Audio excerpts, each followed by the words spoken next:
Жақында Италия елінде әлемдік кинология көрмесі өтіп, біздің қазақы тазыларымыз көпшіліктің назарына іліккен еді. Оның ішінде мына менің қасымдағы қаскеленнен арнайы барған табиғат деп аталатын ұлттық тұқым да болды. Бұл табиғат әлемдік додаларға қатысып қана қоймай, дүниежүзілік кинология қауымдастығының жоғары бағасын алып, ең жас әлем чемпионы атанды. Иттің төресі аталған табиғатпен және оның иесі Тимур мырзамен біз бүгін Шоңыр тауының етегінде табиғат аясында танысуға келдік. 2019-20-да осының шешелерін алып, сонымен родословный құжатпен деп тазға деген жанашырлық үлесіміз болсын деп, сон біреумен алып сөйтіп тудырып болсын, өзіміздің қол тумай өстік.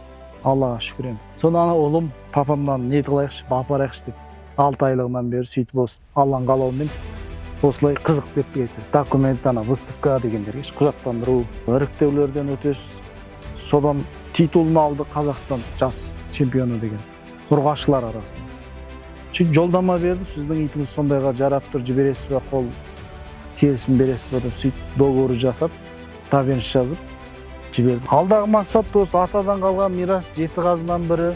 Ол жас ұрпақтарға өнеге үлгі болсын деп, ата-бабам ұстаған деп сол дәл ұстай береміз ғой осыны. Өзім қарамағымда 5-6 тазы бар. Соны әлемдік деңгейге көрсетіп, қазақтың тазысы деген атқа жетсек деген ниетпен сол бағып отырмыз ғой.